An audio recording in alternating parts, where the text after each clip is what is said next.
Hello everyone, my name is Bruce Ortega, volunteer with the Martinez Oral History Project, and we are here today in the beautiful Martinez home of Mrs. Ester Miller, a longtime and prominent member of our community whom the project was privileged to be able to interview several weeks ago. Today is August 5th, 2017, and we're here with three of Mrs. Miller's children, Mrs. Rosalind Boyd, Mr. Tip Miller, and Mrs. Dolores McCrary, three prominent members of our community in their own right, and we're very anxious to hear any memories they might have for us, their time here in Martinez. And also, of course, we're thankful to Mrs. Miller for her graciousness in inviting us into her home today and allowing us to conduct this talk here. I'd like to begin with you, Mrs. Boyd, if you don't mind, asking you some questions about growing up. Your mom told us that you were born in Fort Worth, is that correct? Yes. How old were you when you came to Martinez? 8 months old. 8 months old. And was this the home that you moved into right away? No. From what I understand, they lived somewhere towards the waterfront in a building there initially. And then what I remember earliest is living across the street. There's a building that was on the corner, is no longer there. That was owned by a Mr. Green, who owned a club downtown on Ferry Street. And there was a small building next to the Ballesteros, and I remember it was like a 2-room building. And that's the earliest that I remember, that I have memories of. And we stayed there for a period of time, and then we moved next door, which was a larger area. And then we moved from there around the corner, which was even a little bit larger. Okay. And then from there we moved across the street here, next door upstairs. Okay. And then we moved from there to here. And which home were you living in when you started school? Do you remember? When I started school, I was in the one that across the street downstairs. Okay. And I know you have some memories of walking to kindergarten. Yes. Could you tell us some about that? Walking to kindergarten, I remember during the summer or spring, when school was in, we'd walk past where the fire station used to be behind City Hall when City Hall was on Main Street. Okay. And the firemen would be, inside these openings where the fire trucks would be. And myself and I remember it was a little friend of mine, we'd pick little flowers as we'd walk from school, and we'd take them and give them to the firemen if we'd see them out there. Nice. And then the other thing that we would love to do is around the City Hall building, and I had put a picture for you of the old building, and they had these stone, like it wasn't a fence, but a stone surround of the City Hall building in the front. And it went up like this, and then it looped down and went up like that. It was like a step. And we used to love to play on that, walk across it and jump off it and that kind of thing. So that was another attraction to that building. And but that was one of my earliest memories of school, being in kindergarten, walking from kindergarten. And then during the winter, it was the attraction of, during that time, it seemed like we had really cold winters enough where the puddles, when it would rain, the puddles would freeze over. And we used to like to break the ice when the puddles would freeze over walking from school. And that doesn't happen anymore. No, but I remember that very well. And you went to Martinez Elementary? Martinez Elementary, Okay. the Martinez Junior High in Alhambra. Okay. And I know that when you were young, your mom told us that the kids would go to the movies at the State Theater every Saturday. Every Saturday matinee. Okay. And we'd get to see two feature movies. Okay. We'd see 5 cartoons. We'd see a newsreel. We'd see a cereal. Okay. All for what, about 15 cents? Mm-hmm. And then we were given 30 cents a piece, so 15 cents to get in. Okay. And then we'd have 15 cents where we could buy popcorn and a drink, or we could buy 3 different candies. So we thought we were doing pretty good on Saturday mornings. Sure. And then the other wonderful thing was when we'd come home, by the time we'd get home, our mom would have, you could smell it before you hit the house. She'd always have hamburgers. We'd have hamburgers and hot dogs on Yeah, Saturdays. she was a great cook. Yeah, she's, you know, she still is Okay. when she does, not like she used to. But yeah, she was, and our grandmother was too. And all the kids went to the movies? You, Prentice, Tip? And yeah, and Lawrence when he became of age. Okay, okay. And I know you were going to share with us a story, I think it might have happened when you were junior high. It flooded down here? There was a big flood here in this area? Oh yeah, I remember it flooding to the point of, it used to do that quite often back then, before they, you know, redid the creek area. And I remember this one year it flooded so badly, there were people coming down Barrelessa and Alhambra in rowboats. Wow. In boats. Wow. And there was I don't know who took the picture of me with an umbrella sticking it in the water here at the corner of Alhambra, and back then it was Howard Street, but you know, now is Marina Vista.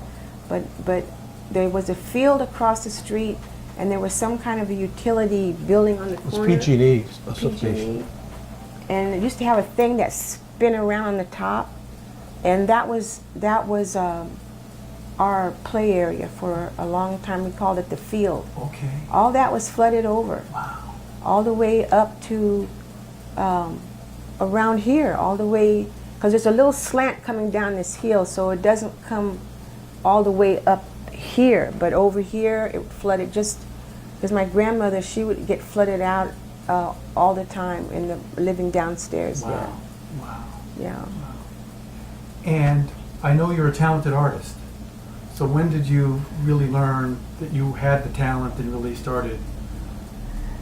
I guess when I was young and during the winter, and I used to love to do coloring books and things like that, and I just started dibble-dabbling, you know, drawing and fooling around that way. And when I got into junior high, my junior high teacher was, I guess, the first that gave me recognition for my drawing, Mrs. Peel. And from there, I just, you know, got more involved with it.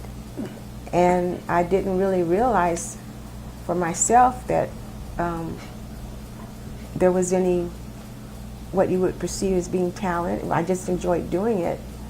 And, but as I got older and I started getting more involved in it, then it became more part of what I did, especially during high school. Alhambra. Mm-hmm. And do you have any memories of any teachers that were particularly influential or?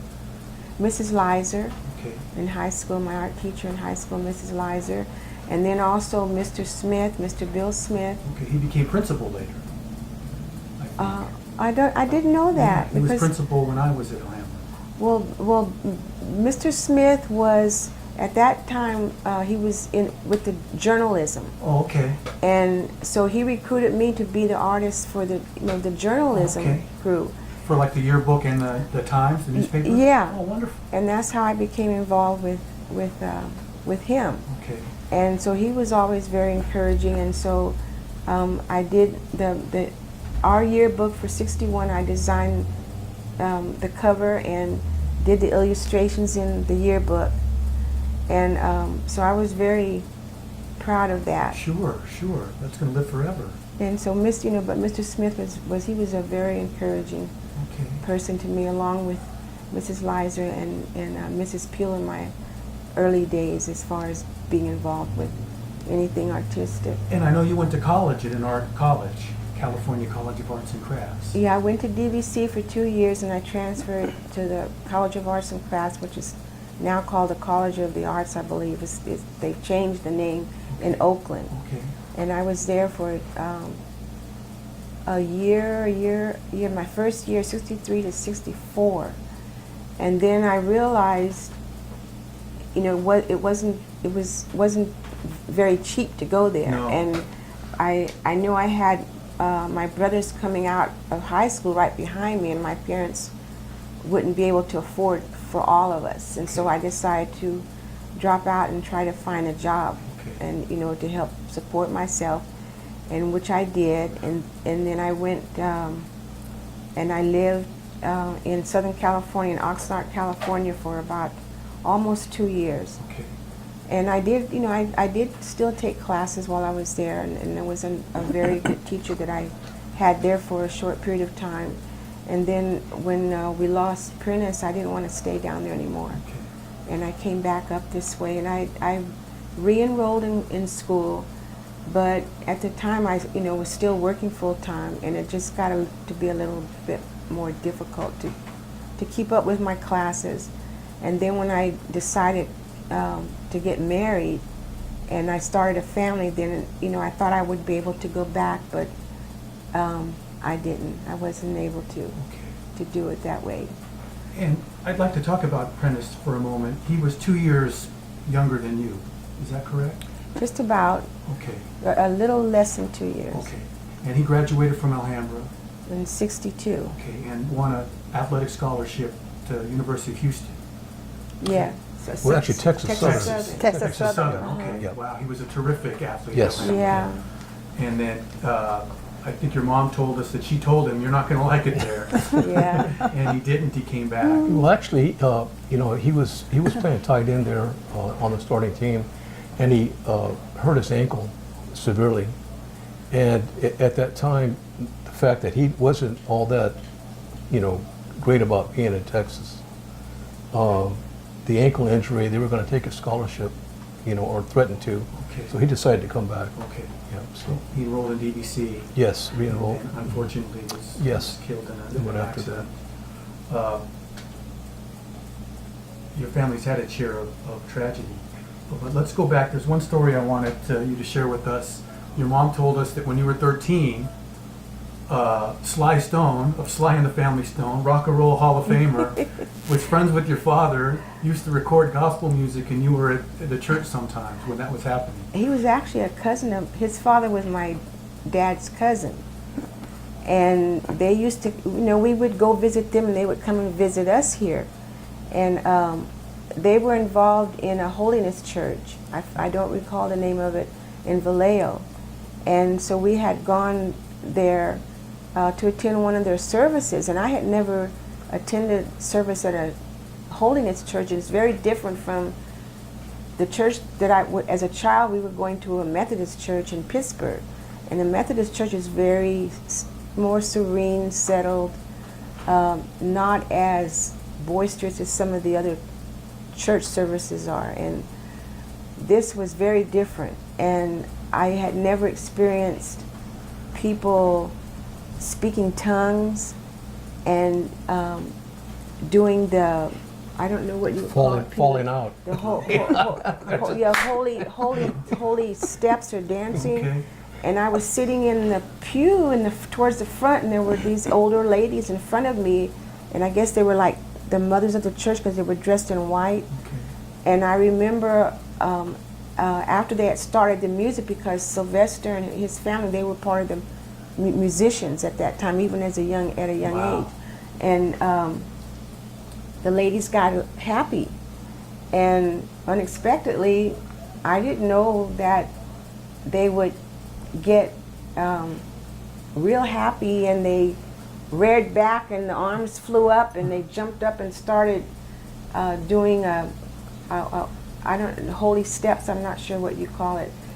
And I wasn't expecting it, so I didn't really understand what was going on, and it just kind of took me aback because I wasn't familiar with that. Right. And so it was just, kind of an awakening to me about how the different ways people, worship. Sure, find the Lord. Yeah, but I, learned to have a good understanding and an appreciation for the differences. But it was just that it left an impression. Sure. And I could only imagine the other parishioners, right? If you're there, if you hear one of a Rock and Roll Hall of Famer is performing, the gospel music at your church. Yeah, and that's the way they started. Yeah. They even had a record that they put out as kids called "We Are Soldiers in the Army." Onward Christian Soldiers, Yeah. Pee-wee? Yeah. Onward Christian Soldiers. They put out a record of that Okay. as young people. Okay. And I think my mom might still have it upstairs somewhere, I'm not sure. But but I do remember that record Wow, wow. that they had given us a copy of That's it. amazing. What a gift that would be. I noticed you just called Mrs. McCreary Pee-wee. And I know all of you have nicknames, so we Yeah. want to sort of learn the origin of the nickname. Tell them what your name You're is. Ducky, is that correct? My dad started calling me Duck. And the reason why he did was when I was a young girl, you know, like my early teens, 12, 13, and I would wear skirts, you know, the girls wore longer skirts then. And I was a little healthy in the rear, and my skirts tended to hike up in the back and hang in the front, so he just started calling me the Duck.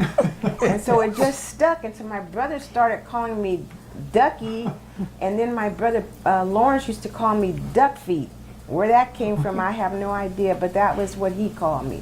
But Tippy and Prentice and my dad, it was either Duck or Ducky, or if with Lawrence, it was Duck Feet, or Tippy called me Feets sometimes. So that was a name that he gave me. And Mr. Miller, your nickname's Tippy. Yep. And what's the origin of your nickname? Well, apparently, when I was small, my dad named me after a boxer. I guess he fought in the Southwest. His name was Tippy Larkin. Okay, And that, I guess I was around 4 or 5. okay. And that kind of stuck, and everyone started calling me Tippy. And then from that point on, all the way through, until I got to college, actually, I was Tippy. Okay, not Charles. No one called No, you Charles. in fact, to this day, there's a lot of people that don't know Yeah. my formal name, Okay. because I've always gone by Tip. Okay. In the high school was Tippy, then when I got to college, I shortened it to Tip. Okay, Tip. It's Tippy, just a little, Sure, you were a football yeah. guy, baseball player. What do you Right, wanna be? so I went by Tip, and then from that point on, that's been what I've been called. Okay. And Mrs. McCreary, you're Pee-wee. Yes. What's the origin of that nickname? Well, when I first came to California to meet my family here, and so we were sitting at the table. At that time, the family who was living in the house, the first house, were upstairs. They're the house next to this house. And so we were sitting around the table eating, and so I remember my daddy said that he was going to call me Pee-wee, because I was the littlest one in the family. and so that's how I got that name. Okay. And it spread. Okay, okay. Yes. And then Lawrence, now his nickname, a lot of people called him Joe V. Now I don't know where that came from, Okay. because I think it came from his friends. Yeah, I'm not sure either. When he's about a sophomore, junior in high school, somehow that Joe V and that stuck. Okay. So that was his nickname. And I think a lot of people who might watch this later will know, of you and all the other members of your family, but particularly Lawrence. He was an Alhambra grad, an all-state wrestling champion, scholarship to the University of Montana, all-conference football player and wrestler at Montana. Yes. Came back to Martinez and began teaching at the junior high social studies, began the wrestling program there, and then tragically was with your grandma, his wife, and young daughter driving to Macon, Georgia, and was killed in an accident. But it's remarkable. We're 40 plus years past that, and he still, his legacy still lives. I mean, there's a scholarship every year at Alhambra High School given the Lawrence Joe V. Miller Scholarship. For many years, there was the Lawrence Miller Invitational Tournament. It must make you proud. Yeah. Yeah, In very. fact, when Lawrence, when he graduated from high school, he went to Grace Harbor College in Washington? Was it Aberdeen. I'm not sure, but for 2 years, and like he was there 2 years. He was an All-American in football there 2 years. Wow, wow. And then when he transferred to Montana, he followed his coach. Okay, And while he was there, also they were national champions 2 years. Actually, they were undefeated, but they lost in what was the bowl? Well, anyway, there's a national bowl game for Division II. right. And they unfortunately lost those 2 games. Okay. But he was All-American those 2 years also. Yeah. And then he played a year of Canadian football. And the fact that he was only 5'9", you know, that worked against him as far as NFL, but Right. a lot of the guys that played with him and a lot of the coaches and people at that time said that if he had been 6 feet, he would have played probably NFL. He was Sure, that good. Sure. I mean, when the discussion of great Martinez athletes is made, I mean, Lawrence is always Oh, in the discussion. In fact, it's pretty remarkable, right? I mean, over 100 years of Alhambra history, sports-wise, lots of brothers have played. But I think the Miller family is the only family where 3 brothers earned scholarships. Prentice, yourself, baseball scholarship, and Lawrence. And certainly in a few minutes we want to talk about your, I mean, your class is generally considered one of the great Alhambra baseball teams of all time. Right. But back to you very quickly, Mrs. Boyd. We want to learn what you did after, you know, you started your family, but you began working as well. You worked for a long time for the county in IT. Oh, I worked for, initially I worked for the government when I was in Southern California at Port Hueneme during the war. And when I came back up here, I started working for Montgomery Ward. I worked for them for a while. Then I left them, went to JCPenney, then I left JCPenney, and I went to Wells Fargo in San Francisco. And then I applied with the county, and I got on with the county, and I started working with the county in 83, 84, and that's where I retired from. Okay. Wow, wonderful. And tell us about your children and your grandchildren. I have 3 children. I have 2 sons and a daughter. My 2 oldest sons work for AT&T. My daughter works for the county records office right across the street wonderful. there. And I have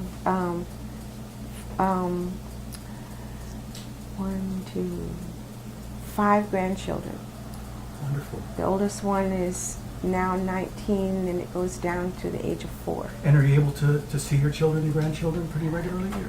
3 of them on a regular basis, 2 of them not so often. Okay, okay. And but there was something else I wanted to add Oh, please. in regards to Lawrence. It wasn't a little while ago we learned that he was inducted into the Hall of Fame at Montana Oh, that's wonderful. State. That's wonderful. Well deserved. His wife had informed my mom that she had received information that had happened. I mean, not many athletes are all conference in 2 sports in college. Most only concentrate on one. He's in the Grace Harbor Hall of Fame Oh, also. is that right? Yeah. Wow, 3 Hall of Fames. Yep. Alhambra, and 2 different colleges.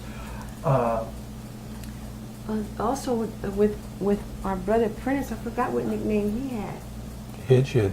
Oh, that's right. His nickname was what? Hedgehead. Hedgehead. Must have been something to do with the haircut. Yeah, because the way he wore his hair. Okay, Yeah. okay. That box cut. That's great. And from what I understand, Lawrence's daughter is still in Georgia? Yeah. Okay. And Yeah, her name is Kenya, Okay. and she looks just like him. Does she? Just like him, with a grin.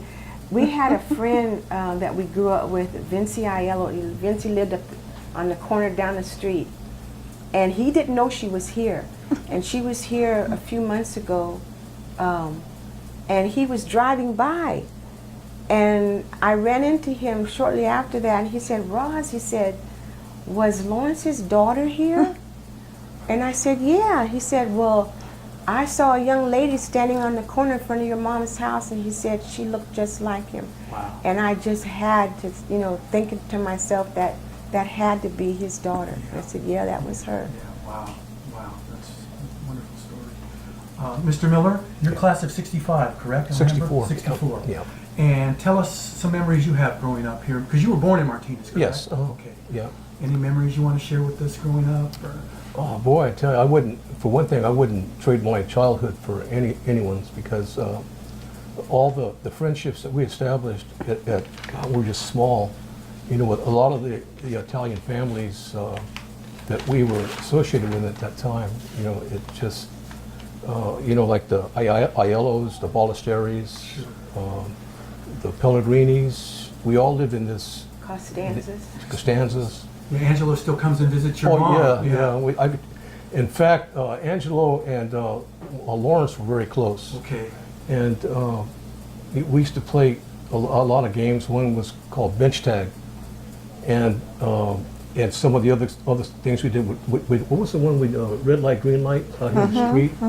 And these are games we played when we were really small, you know, and like I said, it was just the time growing up, it was just everyone, all the parents took care of the kids, you know, it's truly like a village. Sure, sure. And I remember that if we got in trouble, you know, other parents would spank us or bring us back, Wow. things of that sort. You Yeah, would it get in was. trouble the second time when your Oh, mom yeah, found out yeah. that you had been in trouble. Yeah, so, and everyone looked out for each other, but, yeah, and like Doug said, we had a place over here called the Field, and there's a big tree there, and at that time, my parents didn't worry about where we were at, because when we were over there, you know, they didn't worry about things happening, Right, it was just, right. and we'd play there all day, and then, as we got older, I'd say probably 11, 12, you know, we moved over to the field here. It used to be an empty field where this park is now. Okay. And there used to be a lumber yard there. I can't remember the name, but there was a lumber yard where the record building is right now. Okay, okay. And that was our field. And like Doug said, Ross said, when we go to the show, you know, whatever we saw that day, if it was like a sword pitcher, or if it was Army or Cowboys, we'd come back to the field, and that's what we'd play that day. So, and the thing is, like I said, my mother or dad never worried about us because they knew we'd always over in the field playing, and that was our hangout. We played baseball, football, everything there. Your mother told us that she was very grateful that she was able to raise her children here in Martinez. Oh, because she always absolutely. felt safe, and it sounds like you feel Oh yeah, the yeah, same. absolutely. And then also, I remember at that time, we'd spend a lot of time up at Rankin Park. Okay. We'd hike back to Deer Pond, Okay. you know, and a lot of kids, you know, they're probably going to remember that grew up here. Sure, sure. So that was like a big deal to hike back to Deer Pond, you know, Okay. to the park, and we'd play up at Rankin Park. Have mud ball fights, Wow. you know, in the olive orchard up there. Okay. And at that time, we played softball on the field there all day. It was just a great time growing up here. And you were Martinez Elementary and junior high, Yes. and then Alhambra. Yep. And you were both football and baseball Yes, at Alhambra. yeah. I played football and baseball and basketball. Oh, you played basketball as Yeah. well, which would explain why Brandy was such a Yes, terrific. but I fractured my ankle playing football my junior year. Okay. So from that point on, I just played baseball. Right, right. And as I noted earlier, your team was one of the great Alhambra baseball teams of all time. You mentioned before we started that it was this home that often many of your teammates would come. Oh, yeah, You would just- hang out here. Well, a lot of the kids we grew up with, like Tom Grudy, you know, everyone knows Tom. Oh, everyone knows Tom. Played at Oregon But- State. Yeah, but he was one of my apprentices' good friends. Okay. But all the kids at that time in high school, this was the meeting place. Okay. You know, everyone come here and we'd have a hangout. In fact, George Miller, Congressman Miller. yeah, Congressman Wow. Miller, when he became student body president, we had his inauguration party right Is that downstairs right? there. Wow, what a history this home has. Oh yeah, yeah, but Think of that. All the great athletes, a congressman. yeah. And Cynthia, his wife, used to live on the corner down there Wow. Yeah. when we were Wow. kids till they moved away. Wow. Wow. So George Congressman Miller was in Lawrence's class. No, he was in 63. Okay, you're older than you. Yeah, he was a Okay. year older than me, and he was a year behind Prentice. But Okay. Prentice, you know, most of his friends were kind of within 2 or 3 classes. Okay, yes. But George is one of his good friends, Okay. and also Tom Grudy. Right, right. But Ronnie Tura, Ken McNamara, Wow, all great these, names. we were just all around this area, so we all hung out together. But Wow, that was, wonderful. yeah, And after Alhambra, you won a baseball scholarship. yes. You went off to college. Well, actually, I went to DBC for 2 years. Okay. And at that time, after my second year, I was offered a contract to play professional baseball Okay. with the Philadelphia Phillies. And I remember when they came out here that night with a contract, my dad, for whatever reason, decided that it would be better for me to finish school, because at that time I had college offers, you know, Sure. scholarship offers. So he said, no, I want you to wait, finish your degree. So I didn't sign. I went to Nevada on a baseball scholarship, Right. and I played there 2 years. And then when I finished, again, I had the opportunity to sign with Philadelphia. But I was offered teaching positions. Okay.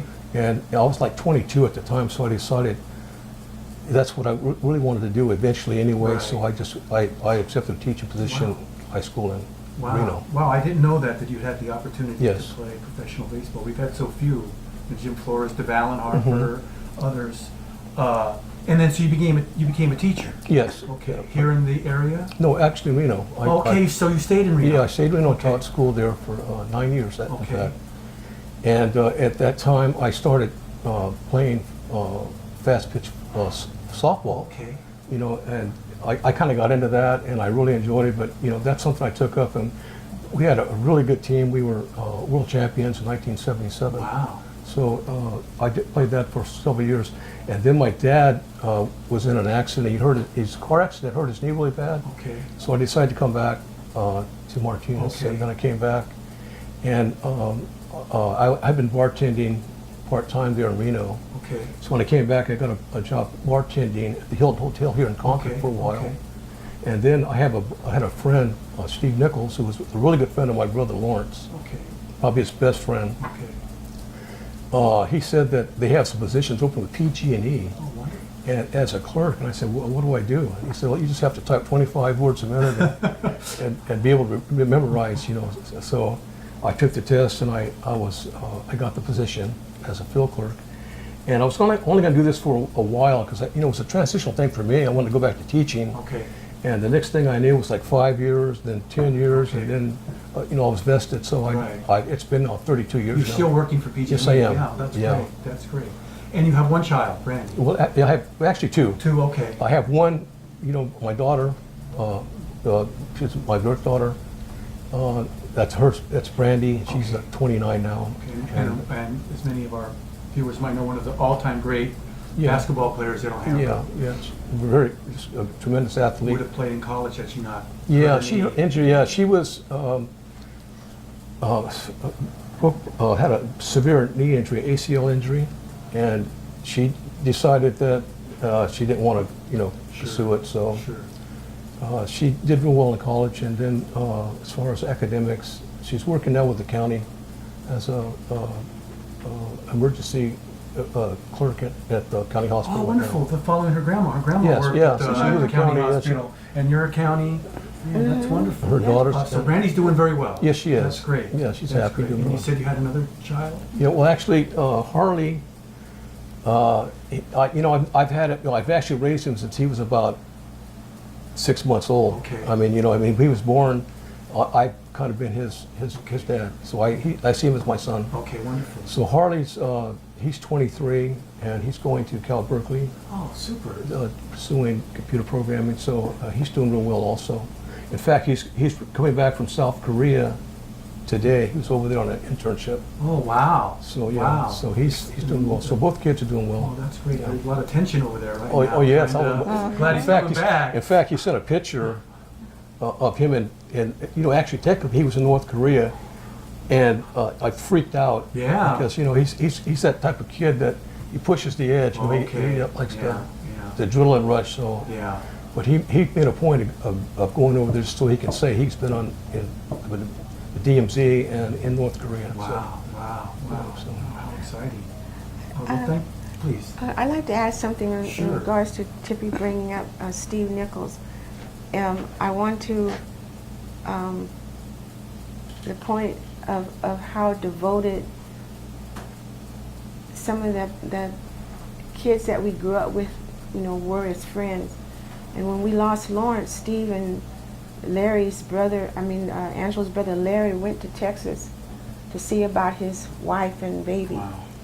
And the family has always appreciated, you know, their willingness to be so much, you know, a part of our family, and their devotion to, you know, our loss and everything. I know several of those friends I think are still involved in the scholarship that's given at Alhambra each year. I think of Phil Satry, Okay. which I never met him that I can remember, but yes, he's another person that we're very grateful to, and unfortunately I've never been able to thank him personally. I was told that he lives out of state Okay. He's in Reno. in Reno, but yes, he was another one that was right there, Yeah. after everything had happened, and the family's been very grateful for everyone who's always been. I'll give you another example. Same with Prentice. When Prentice was killed, Yeah. I remember Lawrence and I, we got the news. We both laid down and fell asleep. And when we woke up that afternoon, the whole upstairs, the whole room was filled with all of our friends. Wow.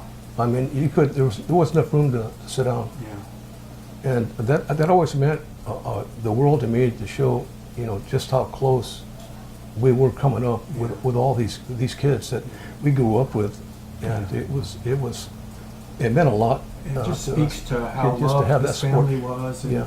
They didn't say a word. They were just there to show the support, Yeah. and how much Prentice meant to everyone. Yeah.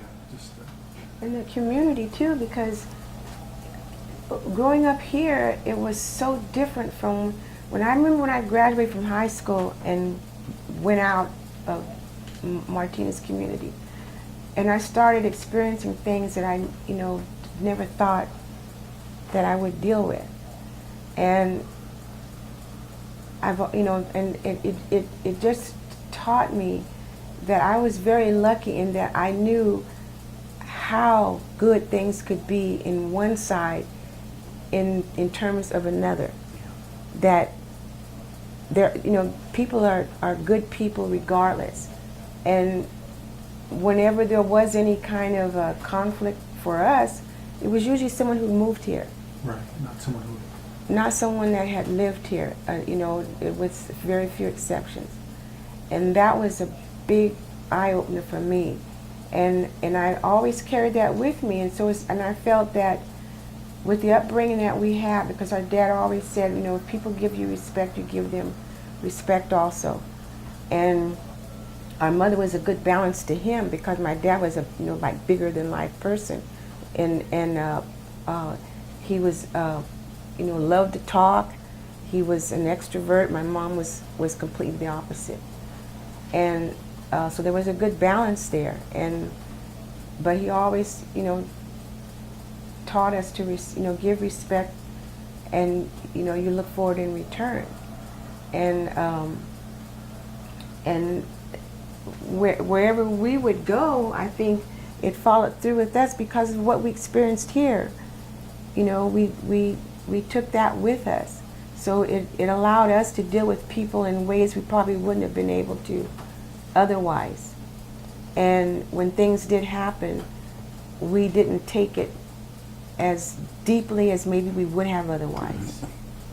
And so it growing up here affected us in many ways as we grew up and after we left here. Thank you for sharing that. I'd like to turn now to you, Mrs. McCrary. Yes. I understand you came to California for junior college?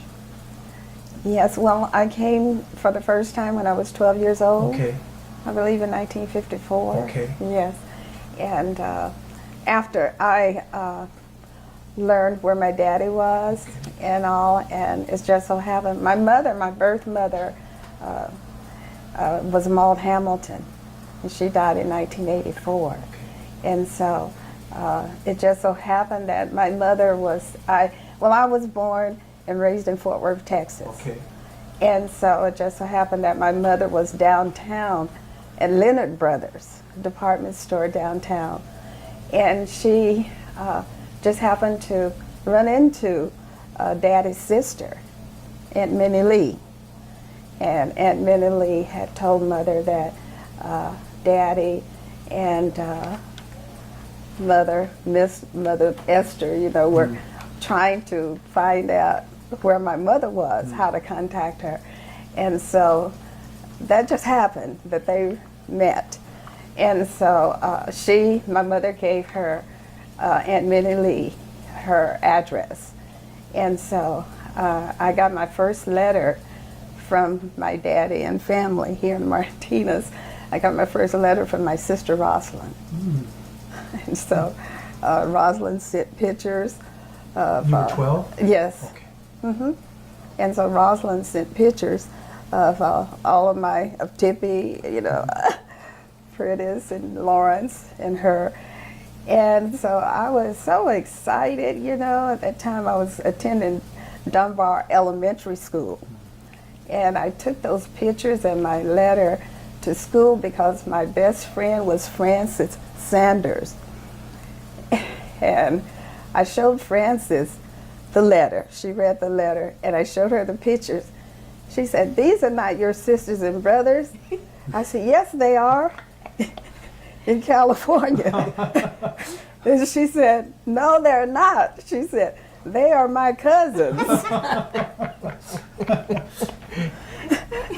And so it just so happened that her mother was Grandma L.V., Oh, okay. Mother Esther's Okay. mother. Right. Grandma L.V. and her mother were sisters. Laveda was Frances's Wow. mother, and Frances had a sister. Her name was Vera, and so we all ran together in school. And so I came out for the first time in I think 1954, and Grandma L.V. and Roslyn came to Texas. Okay. And so they met my mother, and so I came back with them on the bus. Grandma L.V. promised my mother that I would be treated just with love and like all of the other children. And so that was my first experience coming to California. And there, It was in this house you grew up in after, or next door? Next Okay. door. Okay. yes, when I came to visit. And so I mainly visited it, you know, during the summer. Okay. And when I graduated from high school in 1961, I graduated from Paul Lawrence Dunbar High School there in Fort Worth. And I wanted to go to college, but I knew that my mother, Maud, couldn't afford it for me to go to college. And so my dad offered for me to come here to attend college with my sister, and we went to the new college here, and that was DVC. Okay. And so I went to DVC, you know, and I went there in 1961 to about 1963. Got homesick, went back to Texas, and then I got married in Texas, you know. And my husband is Don McCrary, and so he just passed here in January this year. So really, after we were married, in fact, Mother Esther and Daddy Prentice came to visit us one summer, and Daddy told my husband Don that the oil company was hiring here. And I believe at that time it was Flying A Okay. Oil Company. And so Don, we decided to move out. In fact, he got laid off from his job there in Fort Worth. And then we decided to move to California. And Don came actually first, and he stayed with Mother and Dad and the family here. And he was hired, filled an application out. And I believe Prentice had worked out there. Yeah, my brother. Yeah, in the summertime and stuff. Yeah. Mm-hmm. And so Don filled out an application. He got hired. And then a few months later, the children, we had two sons, Damone and Donald Darnell. I came out on the train with the two boys. Mm-hmm. And so we've been living in Martinez ever since. Wow. Yes. Okay. And so, and my children went to school here in Martinez. Actually, I have we have four children, Okay. Don and I, Damone, Donnie, and Dina, and Derek. Okay. And our two sons died. Oh, no. So Damone, my oldest son, died in '83, and it was an unfortunate tragedy. He had gone back to Texas to visit my family in Texas, and he got shot there. And then Derek was my youngest son. He died here at the county jail here in Martinez. And you know, Angelo Costanza was very helpful during that time for our family. And so my daughter, Dina, is living in Southern California. She lives in West Hollywood. And she attended College Park High School. Okay. So she's a falcon. Not a bulldog. Not a bulldog. A lady falcon. Yeah. She decided that she wanted to go to College Park instead of Alhambra. Her brother had not done so well at Alhambra. And so then I got her into College Park. And at the time, too, I was working at DVC. Actually, I started working at DVC, trying to remember when, but I worked there for 27 years. And I retired. And then my daughter, she graduated from College Park, and she went to San Diego State after taking some classes to transfer at DVC. And she went to San Diego State. Then she decided to, her major was communications. And she lacked about a year to get a bachelor's. And she decided, she called me one morning, Mom, I think I'm going to LA and to see if I can get into the movie, into the movie marketing, because she had met some girls there at San Diego State too, and they were all going to venture out, and they went to LA. And actually, she got on as a runner to studios, you know, for create advertising there. And so she eventually started training as an editor, assistant editor. And so now she is an editor. And so she helped with producing trailers for movies. So many young people say they want to get into the movies and never do. She actually succeeded. That's Yes, outstanding. yes. So she really loves what she's doing, and she's excited about it. So it's really been a lucrative profession for her. You get to see her often? Yes. Okay, wonderful. Wonderful. Yes, I get to see. She's very, very supportive of our family. Okay. We have 4 grandchildren, Oh, awesome. 3 grandsons, and a daughter, 4. Yes, and so she has been very supportive for all the grandchildren and helping out That's great. with them. I retired from DVC after 27 years, and I started there as a part-time employee, an hourly employee. And so I had called Dr. Crochet. He was the first African-American administrator, the director of special programs there at DVC. And so the African-American students that were going to DVC at the time that me and my sister were attending, we had a little group there, and we all hung out together. And so he was like a mentor and a father to us there on the campus. And so when I decided that I wanted to, get some more skills, because I did have secretarial skills, then I called him to see if he would be, do a letter of recommendation for me. And at that time I called, they needed someone to work in the health office there at DVC, because the clerk there was going to have surgery. So I worked there at DVC in the health office for about 6 weeks. And when that term was over, I got called back from the director of security, Ben Slater, there, because he had observed me while working and wanted to hire me to work as a dispatcher in security, because the lady there had to have surgery.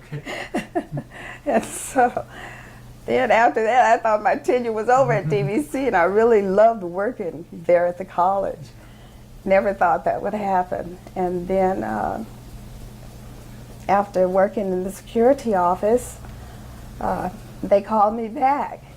Dr. Cliche called me back because to work in Associated Students, because President Nyland wanted to start the Spirit Squad again, you know, for football and all. And so that was an assignment they gave me. Okay. And so and from that time on, I worked in the Associated Students office with student activities, and then I began to train to help low-income students with educational support services. Okay. Oh, wonderful. And so that was the EOPS program, Extended Opportunity Programs and Services, there at the college. And it was state funded, and so I began to work and be trained working there in that program. So And is that the program you finished? that's the program I finished. I was the director of Extended Opportunity Programs and Services. So you started as a part-time hourly employee, Yes. and finished as the director of a program. Yes. That's just outstanding. We want to talk about your going to the seminary. You're a pastor. Yes, I'm a minister, ordained minister. And actually, in 2022, I answered the call to ministry at Second Baptist Church Okay. under Reverend Keith Williams. And that at that time, he mentioned to me that when you answer the call for ministry, there's also a call for preparation. Okay, sure. And I had been raised, you know, I had a completely different experience from my sisters and brothers here in Martinez, because I was raised in the South, in Fort Worth, and I attended segregated schools. And my experience was totally different. And very involved, because my mother, Maud, was very involved in the church and a trustee and all. And so I had just, you know, we in fact, in Texas, in the South, the church was also our social organization. You know, it had a social component to it. And so that's what we look forward to. You know, we had to go to church every Sunday, Sunday school, morning worship, evening services, and also participating in the church ministry. So that was my background. And then so when I answered the call, I immediately enrolled in the Leadership Institute at Allen Temple Baptist Church in Oakland. Right. It's a prominent church in Oakland. Sure. And so I went there, and I was still working at DVC, 2002. And for 2 years, I went to the Leadership Institute. So you're not only working at a junior college, Every Saturday. you're a student yourself. Yes. Yeah. Every Saturday, I drove to Oakland, to Allen Temple, and went to the Leadership Institute. I did also go to JFK University to finish my bachelor's degree, but I didn't finish that, but I decided to go into ministry. So 2004, you finished at Allen Temple? 2004. Okay. Yes, I finished at Allen Temple. And then Dr. J. Alfred Smith was the chancellor for the Institute. So those of us who graduated from the Institute, he was also a professor at American Baptist of the West in Berkeley. And those of us who wanted to pursue seminary, he gave us a letter of recommendation. So and I was admitted to American Baptist of the West. My husband had a stroke in 2005, and I took off a year from seminary. After his stroke, they gave me a leave of absence. And then when I decided to go back to seminary. Then I took part-time classes. Okay. It was not full-time. And it took me about 7 years okay. to get my master's. But it's not how you start, it's how you finish. You got it, right? Lots of people start and never finish, so you should be very proud. So anyway, it took me about 7 years, so I graduated in 2011. Okay. And from what I understand, correct me if I'm wrong, where you are now a minister, that church was founded actually by your grandmother in the basement of one of the homes, correct? Yes, that was the first home, the first meeting place Right. where the church was incorporated. Okay. And then, but there was a Bible study Okay. too in Sister Lutherine Tramel's home. Okay. And our family was involved, with that Bible study. In fact, Grandma LV was one of the pioneers Right. from that Bible study And and then all. the church moved to in Pacheco. Yeah, and then the church moved to 2710, I believe, Pacheco, Okay. from here. And Daddy and Mother Miller, Esther, allowed the church when they were here, to tear down a wall Oh, wow. in there, to Wow. open the space up. Wow. And then from there, we moved to the church moved to 2710 Pacheco. And I served on the at the time before we moved there, me and Martha Harper, DeValin Harper's mother. Oh, yeah. Yes. We both served for 4 years on the Martinez Human Resources Commission. Okay. Yes, and we had a housing committee for the Human Resources Commission. And so they were very instrumental in helping us. At the time, Reverend Walter Polk was a pastor. Okay. And so the Human Resources Commission here in Martinez, at the housing committee, a component of that commission, helped us to get the building Wow. there. On Los Hontes. On Los Hontes. And your mom is a parishioner there still. Yes, So she you're is able to- still. yeah, And that she is the Mother Miller's, Esther is the mother of the church. And Mrs. there. Harper as well? And Mrs. Harper, no, she's deceased. Oh, I'm sorry to hear that. Martha, DeValin's mother's deceased, but his grandmother, Irma Harper, and then the Boyds, Mr. Caesar Luther, Miss Boyd, Lula Boyd, yes, and and Mrs. Lutherine and Johnson, and they were all the pioneers. Miss Jones was one of the originals also. Yes, Miss Jones, and they all worked very hard in chicken dinners. I know maybe you've heard, the chicken dinners that the church used to sell Sure. and all, and they all worked very hard and saved money for us to get the building Right. on Los Santos. And so then I served as a lead minister after getting my master's from American Baptists of the West. Our pastor, Reverend Keith Williams, relocated to his home church in Los Angeles. Okay. And then for 3 years I served there Oh, wow. as a Okay. lead minister. Okay. Okay, and now I'm just an associate minister under our new pastor, Ray Montgomery. Okay, outstanding. We've taken a lot of your time, and so we'll try to finish up here shortly. I just wanted to give each of you the opportunity to share anything else that you'd like to share. This has just been so wonderful. I like to throw in just some little trivial things for being a kid around here. Sure. One is Granger's Wharf. We would go down across the tracks here to Granger's Wharf. We'd ride our bikes and that kind of thing, or just hike down there.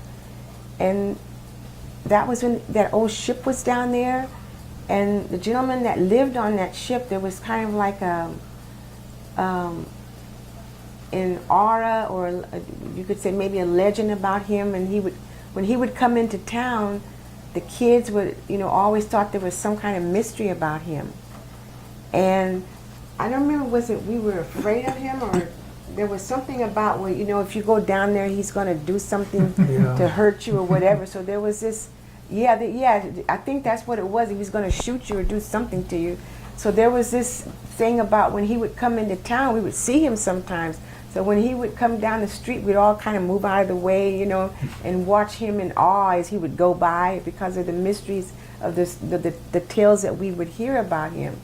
And then I remember seeing the fishermen down there and the boats that would come into the slough, I guess they would call it in those days, and where they would hang up the nets, and they have those balls that would keep the nets down. And then going down to where the old ferry used to dock and riding the ferry back and forth for like 15 cents or a quarter one way. Wow. And you'd ride it back and forth. And then the other thing I remember, I used to love to see the old Italian fishing boats that used to be lined up. And I remember there would be different colors, and they were all very different. And I used to love to, you know, see those boats and watch them bobbing up and down. And then I also remember there were these boathouses. When you'd go down Ferry Street and go down towards the waterfront on the left-hand side, where the water would come in further, there were people that lived on these little houseboats that lined up along that little waterway there. And but it used to be fun to ride the ferry boat, you know, during the summer to go, and I hated it when they stopped it.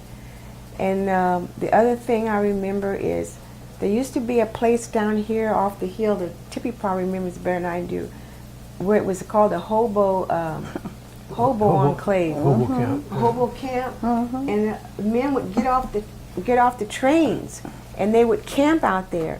Sometimes they would come into town, and I remember there, you know, sometimes they would come by, and they would stop and they would ask for something to eat or whatever. My mom and dad would always give somebody something if they asked, you know, and came to the door. And my dad would always say, you know, you never know, it could be an angel testing you. He would always say that. So he never turned anybody down. And the other thing I remember is during Christmas when they had the float that would come downtown Martinez, and you'd get a chance to walk on the float and talk to Santa Claus, and that float would come every year. And I missed that when that left, even though I was too old to participate on it. But I just remember the fact that we always had, like my mom commented about, everything you needed was here. You had Hilson's, you had Penny's, you had Montgomery Ward, where you could order whatever you wanted. We had the Crest 5 and Dime, which was the best place to go because when you walked in, they had all these open bins with all these different like penny 25-cent toys or whatever, and it had this smell about it that like these old-time stores, you know. And that became the Bank of America building. And then all the family markets. There was the Sparacino Market, which was our favorite, that was on Main Street, and was Pete and Frank Sparacino. And they had the best cheese, and they had the best pickled pig's feet, and they had the best shrimp salad. I never had that anywhere else. And they would not give up their recipe. My dad tried his best, but they wouldn't give it up. And so I hated it when they left. And I remember the awnings. When you'd walk down the street, it would be covered. You'd have shade going down Main Street. And then there was, on the corner of Ferry and Main, they used to have like an open bins or shelving where you could buy magazines, all kind of comic books, magazines, and candy, like the big sugar daddy suckers that lasted all day and things like that. And then Pop's Liquors, which was a hangout. You know, people would meet there and talk, and my dad would meet a lot of people there, and they'd end up talking for you know, minutes at a time. And also at Sparacino's Market, because Dad would stop by there when he'd be getting off from work about the time we'd be going to school in the morning. And so he'd be in there talking with Mr. Frank and Joe. Joe Sparacino. And so he, you know, and I'd get a chance to ask him, Dad, can I have, you know, a penny, you know, a candy bar, something like that, to take to school? So I would catch him at a good time to do that. And but just little things like that I remember. And the trains that would come through, the streamliners. Whenever we'd catch a streamliner coming, we'd all race down to the railroad track so we could wave to the conductor. and we would always admire those beautiful streamliners you don't see anymore. And the men on that, like a little cart, where they'd go up and down and go along the track, and which you don't see anymore. And we'd see that all the time. And just little things like that that I remember as a kid. And Halloween, we'd always make our own costumes, which now everybody seems to buy them, but we'd always make our own. And that was always a fun time to go around the neighborhood for Halloween. Can you remember any of the costumes you made? I was usually a gypsy, or I think that's about it for me. How about Mr. Miller? What did you remember any costumes? Well, one time I remember I dressed up as I had this witch face, and I put a pillow in as a hunchback. Okay. But one thing I recall talking about Halloween and back in those days, we would get like a shirt, a pair of pants, and we'd stuff it with paper, and and put a head on it. And what we would do, there'd be a lot of traffic going back by here, and there used to be a hedge along the side of the house here. So we'd go up on the roof, and we'd tie a string to this dummy, and when cars come by, we'd flip it off, you know, and they would freak out. And then what they would do, they would get out of the car, and they'd walk real slowly over to the hedge, and then when they look over, we'd yank and then also we put it in the middle of the street with a string, you know, and when cars pull up to it, they would stop, and they were all freaking out, and as they got out of the car, the same thing, we just yank it, and they would cuss us. Then another thing I recall back in those days, we'd play this game called bench tag, and what it was, we'd have two teams, and this was like in the summertime, and there'd be a guard here at the front stairs, and so what the team would go out and they would hide in the around the block here. You couldn't go off the block. Okay. And the other team would have to find these, and when they touched them, you bring them back here, and you set them on the stairs. And the way the game was done, if you could touch that person, they can escape. Once you got everyone on that opposing team there, it was the other team's time to go out. And this one fellow by the name of Vince Aiello, Doug had already spoke about him, he was a good friend of ours. Vince would, when he would play this game, he would actually hide someplace where no one could find him. So we played the whole game, then after an hour or two, when we're all ready to go in, we have to go, Vince, come out, you know. So then all of a sudden Vince would come trudging out behind a bush, but he would not move. And the whole idea is that you got to keep moving and try not to get caught. Okay. But he would just hide. And then another time I remember, Lawrence and Angelo were playing this game, and there used to be a little house next to Angelo's house on the corner. And there was a couple that stayed there. They're an older couple, and they're very mean. You know, they used to have really good apricots and peaches, and we'd try and get them, and he'd come out with a stick and chase us away. And I remember playing this game one time, and we were chasing Angelo and Lawrence. And what they did, they ran right through this guy's house. They went to the front door, not the back door. And he came out cussing, you know, and so we all split. But that's one of the things that I recall, one of the games we used to play that was just brings back fond memories. Wow, I'm going to sound like an old man, but it sounds so much better than playing on your phone. Oh, yeah. Yes. Yeah, you know, we back in those days, you know, they didn't have the TV, so Right. We'd have to actually create our games. So, and a lot of times they had a lot of fun. weren't the greatest thing to do it. But you know, and another thing I recall too, back in those days, going back to when we were playing the street here, we would taunt the police. And this was back with some of the chiefs that knew us. You know, back in those days, if you did something bad, they'd actually bring you back home. You know, then my dad would take care of it. Right. But what we got so bad, we'd play games out here, and we taunt these rookies, police officers, and what they would try and do would catch us. You know, they didn't figure this out, that we're just playing a game with them. Okay. So we'd come out and taunt them, then they'd pull up real fast. We'd run back in the yard and hide.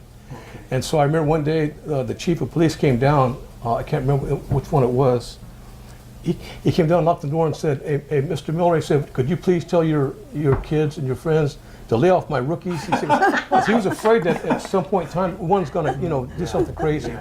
And so he kind of filled them in that what was going on. But that was one of the things that we did that probably my mother and dad didn't appreciate very much. Right.